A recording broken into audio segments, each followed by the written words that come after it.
Salaata keessa dalagaalee jibbamantu jiru.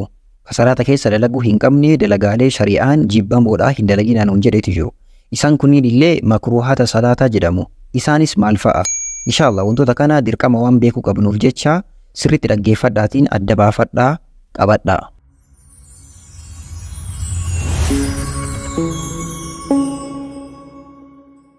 بسم الله الرحمن الرحيم الحمد لله رب العالمين الصلاة والسلام على رسول الله صلى الله عليه وسلم دلقالي صلاة كيسا جيبامان جلقبا مكروهات صلاة جيشو مال جيشو مكروهات صلاة جيشو دلقالي صلاة كيسا دلقون جيباماتا إجيشو دلقالين صلاة كيسا جيباماتا إكونين غوتون تي صلاة كينا نجيلا همبال ليسان غارو من دا إسا إراتي ديبا فيدو دندو جيشو كناف إيقاتو قبنا إرافقاتو قبنا ibadah keenya qulqulluu gooneetiin dalagachuu qabnaa jechuu. Dalagaaleen salaata keessa jibbaman yookaan makruuhaatni salaataa kunniin hedduudha. Mee muraasa isaanii haa ilaallu wal keessatti qabnee. Tokkoffaa salaata keessa garagaluu yookaan al-iltifaatu fi salaat. Salaata keessa garagaluun jibbamaadha.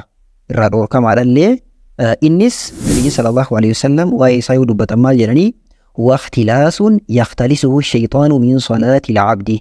Inni butiinsa yookaan hatiinsa shayxanni butuu jedhani. Nama kana ka butu yookaan ka hatu salaata isaa keessaa ka isa butuu jedhani.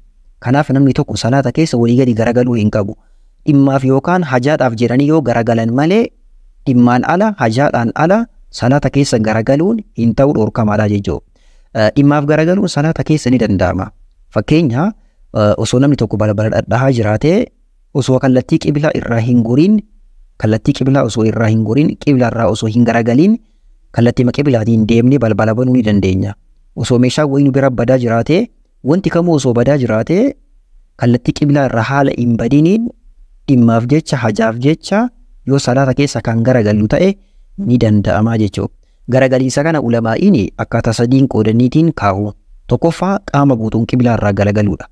Qaama guutuun qiblaa irraa taawulaan kaamilan kan jedhamu kan garagaliinsa guutuu garagalu. Kun salaata namaa balleessa. Namni tokko qaama guutuudha yoo qibla irraa garagalee bade salaanni isaa jalaa bada. Lammaffaani miilli qiblatti garagalee osoo jiru qomaan qofa garagalu. Qoma yookaan amaariffaan daraati waan jedhamu kana isaan qibla irraa garagalu. Namni tokko yoo akkas ta'u ta'e kun jibbamaadha jedha ulamaa'iin. Ulamaa'iin gariin salaatni isaa ni bada ka jedhanillee ni jiru as ol jibbamaadha. Sadaffaan bitaaf mirgatti mataaf ijaan garagalu. Kuni garagaliinsi maaliidhaani mataa fi ija qofaani kuni jibbamaadha jechuu irraa fagaatuu qabna yoo dhimmaaf ta'e malee garagaluu hin qabnu jechuu. Inni lammaffaani ija ol fuudhuudha. Raf'ul basari ila samaa'i. Ija gara samii ol fuudhu. Ija gara samiitti ol fuudhuun salaata keessa gara samii ol ilaaluun dhoorkamaadha jibbamaadha jechuu. Nabiin keenya sallallahu alaihi wasallam irra dhoorkarii jiranii irraa fagaatuu qabna.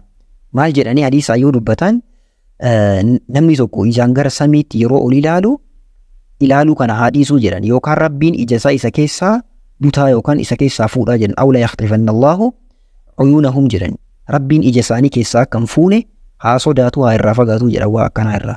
Kanaaf ija keenyaan gara samii ol ilaaluu hin qabnu jechuu. Yeroo ruku'aa ta'ee yeroo dhaabbatan ta'ee yeroo kallattii kamittuu ijaan gara samii ol ilaaluun hin ta'u. Sadaffaani taghmiidul aynayni yookaan ijaan dunuunfachuu yookaan ija cufachuu. Ijallee salaata keessa walitti cufuun ijolitti deebisuun hin ta'u jibbamaadha. Maa jennaan yaa aadaa maaliitii warra majuusaa warra ibidda gabbaruu warra yahudotaa fa'aa jedhani. Kanaaf irraa fagaatuu qabna. Inni arfaffaani ciqilee diriirsuudha. Yeroo sujuuda bu'an keessattuu ciqilee akka sareetti diriirsaniitiin lafarra afaniitiin sujuuda bu'uun dhoorgamaadha.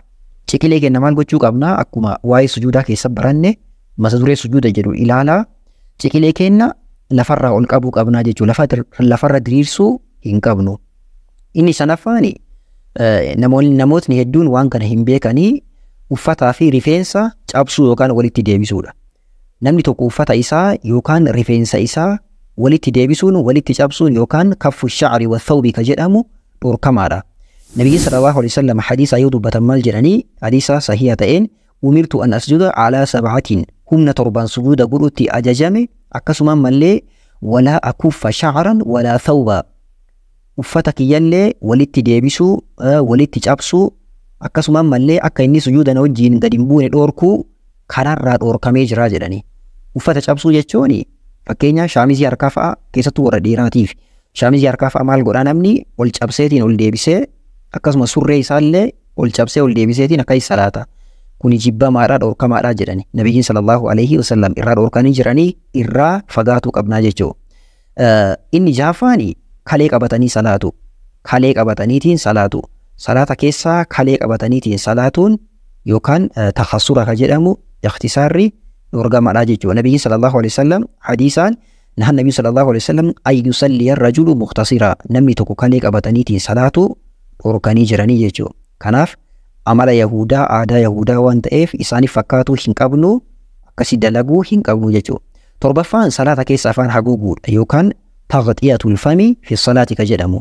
Salaata keessa afaan haguuguu saabonni yoo dubbatan Abii Hurayraa maal jedhanii nahaa Rasuulullaahi sallallahu alaihi wasallam an yughaddiya ar-rajulu faahu.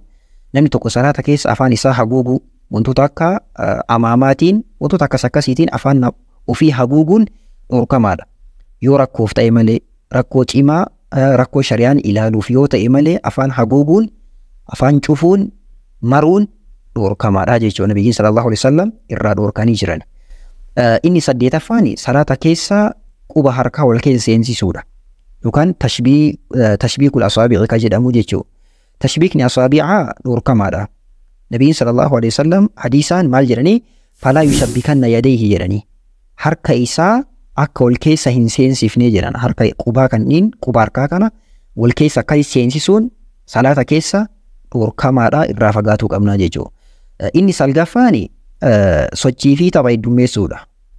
Sochii fi tapha sababaan fi faayidaan ala ta'e heddummeessuun dhorkamaadha salaata keenyarra dhiibbaa geessuu danda'a. Wantoota akkamiitii quba harkaa caccabsuu.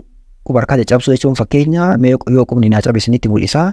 Kun walitti deebisanii qa'a ka godhan kana salaata keessa waan akkasii gochuun jibbamaadha. Salaata namaarra dhiibbaa geessuu danda'a jechuudha.